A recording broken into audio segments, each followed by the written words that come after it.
গায়ত্রী মন্ত্র। গায়ত্রী মন্ত্র হল বৈদিক হিন্দু ধর্মের সবচেয়ে গুরুত্বপূর্ণ একটি মন্ত্র। বৈদিক এই মন্ত্র অপৌরসীয়, অর্থাৎ এই মন্ত্র কোনো মানুষ দ্বারা সৃষ্ট নয়।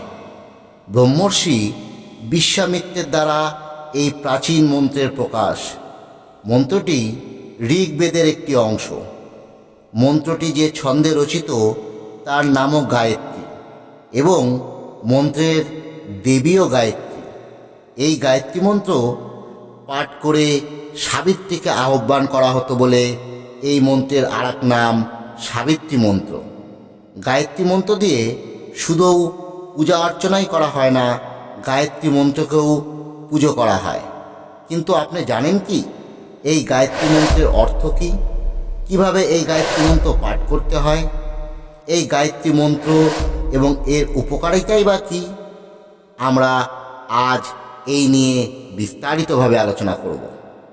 নমস্কার বন্ধুরা, হিন্দু ধর্মের রহস্যের চ্যানেলে আপনাদের সকলকে স্বাগত।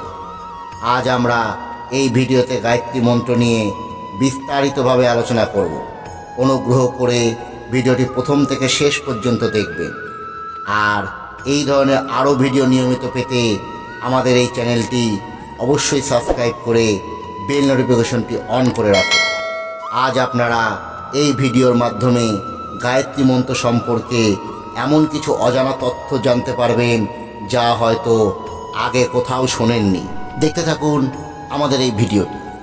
তাহলে প্রথমেই আমরা পাঠ করি গায়ত্রী মন্ত্র।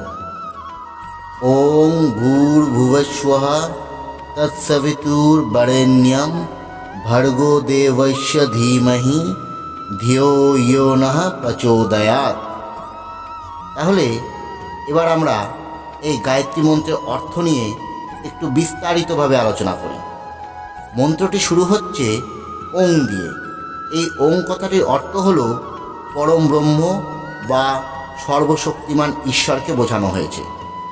ভূ ভূ কথাটির অর্থ হল ভূলোক বা মর্তলোক, অর্থাৎ আমাদের মেটেরিয়াল ওয়ার্ল্ডকে বোঝানো হয়েছে। ভুব এর অর্থ হল অন্তরিক লোক, অর্থাৎ স্বর্গলোক ও মর্তলোকের মধ্যে সংযোগকারী যে স্থান, সেই স্থানকে বলা হয় ভুব। স্বাহা এই স্বাহা কথাটি হল স্বর্গলোক, অর্থাৎ এই ভুবস্বাহা কথাটির মাধ্যমে বেদে যে সপ্তভূমি বা 7 জগতের উল্লেখ রয়েছে তার মধ্যে 3 জগৎ বা 3 লোককে বোঝানো হয়েছে। এবার আসি পরের লাইনে। তৎসবিতুর বরেণ্যম। তৎ অর্থাৎ যাকে বা সেই। সবিতু সবিতুর অর্থ হল প্রকাশ, অর্থাৎ যিনি সব কিছুর উৎস। সাধারণত সূর্যের সঙ্গে সবিতু বা সবিতার সম্পর্ক করা হয়। এই সূর্যের থেকেই সমস্ত কিছুর সৃষ্টি। বরেণ্যম অর্থাৎ পূজনীয় বা বন্দনা করার যোগ্য যিনি।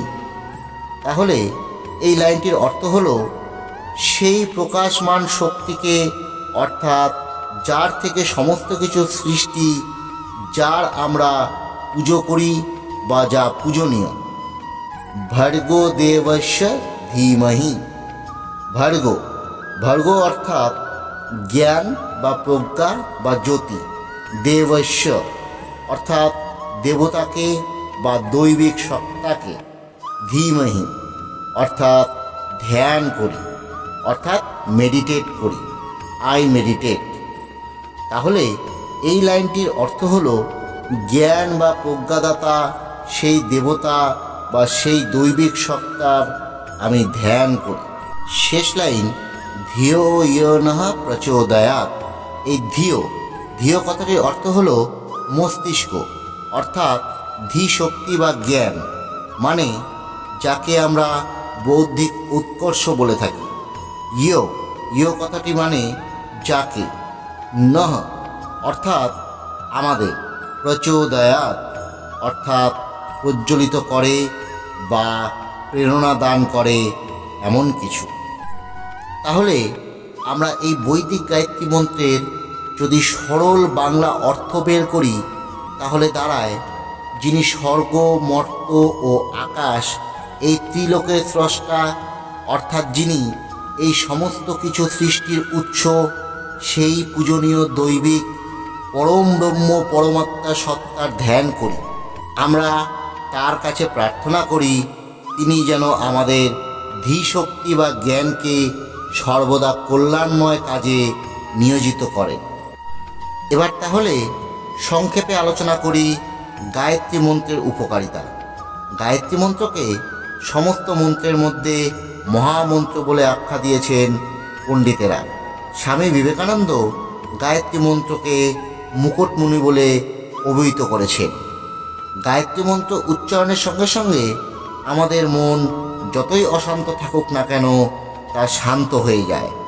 এই বৈদিক মন্ত্র নিয়মিত পাঠ করলে পাঠকের সমস্ত রকম কষ্টের নিবারণ হয় এবং জীবন সুখ ও সমৃদ্ধিতে ভরে ওঠে। এই মন্ত্রের বিধি মেনে পাঠকের রোগমুক্তি হয় এবং অর্থলাভ হয়। রোগমুক্তির জন্য এই গায়ত্রী মন্ত্র নিয়ে আমাদের বিভিন্ন এইমস যথারীতি এর উপরে রিসার্চ করে চলেছে এবং রিসার্চের ফল যথেষ্ট পজিটিভ এসেছে। রোগ নিবারণে গায়ত্রী মন্ত্র অনেক রকমভাবে উপকারে আসছে।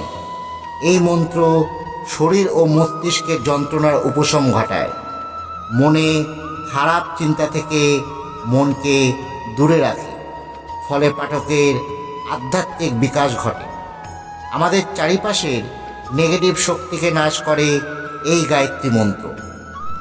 এই মন্ত্রের নিয়মিত পাঠ আমাদের হার্ট এবং ব্রেনকে সুস্থ রাখে, তা বৈজ্ঞানিকভাবে প্রমাণিত। এই মন্ত্রপাঠে জ্ঞান ও বুদ্ধির বিকাশ ঘটে এবং স্মৃতিশক্তি বৃদ্ধি পায়। তাই ছাত্রছাত্রীরা যদি নিয়মিত এই মন্ত্র পাঠ করে তাহলে তারা খুবই উপকৃত হয়। এই মন্ত্র চাকুরি ও ব্যবসা ক্ষেত্রে উন্নতিতেও খুবই ফলদায়ক। এই মন্ত্র মনস্কামনা মন্ত্র বলে অভিহিত করেছেন অনেক পণ্ডিতেরা, অর্থাৎ এই মন্ত্র পাঠে পাঠকের যে কোনো রকম মনস্কামনা পূরণ হয়। এবার আমরা এই ভিডিওর একদম মূল পর্বে অর্থাৎ শেষ পর্বে চলে এসেছি। এবার আমরা বলবো এই মন্ত্রপাঠের বিধি বা নিয়ম। এই মন্ত্রপাঠের বিধি বা নিয়ম বলতে গেলে প্রথমেই বলতে হয় এই মন্ত্রপাঠের সময়, অর্থাৎ কখন এই মন্ত্র পাঠ করব। আপনি যে কোনো সময় এই মন্ত্র পাঠ করতে পারেন, তবে শাস্ত্রে 3টি সময়কে এর যথাযথ সময় বলে উল্লেখ করা হয়েছে। প্রথম সময়টি হলো ভোরবেলা সূর্যোদয়ের ঠিক আগের মুহূর্ত থেকে সূর্যোদয় পর্যন্ত। দ্বিতীয় সময়টি হলো দুপুরবেলা এবং তৃতীয় সময়টি হলো সন্ধ্যাবেলা, ঠিক সূর্যাস্তের আগে থেকে সূর্যাস্ত পর্যন্ত। কতবার পাঠ করবেন এই গায়ত্রী মন্ত্র বা কতবার পাঠ করা উচিত এই গায়ত্রী মন্ত্র? এই মন্ত্র আপনি যতবার ইচ্ছা পাঠ করতে পারেন, তবে কমপক্ষে 108 বার একবারে বসে এই মন্ত্র পাঠ করা উচিত। কিভাবে পাঠ করবেন এই মন্ত্র? স্নান সেরে শুদ্ধ বস্ত্র পরিধান করে কোনো আসনের ওপর বসে ধূপ জ্বালিয়ে এই মন্ত্র নিয়মিত পাঠ করা উচিত।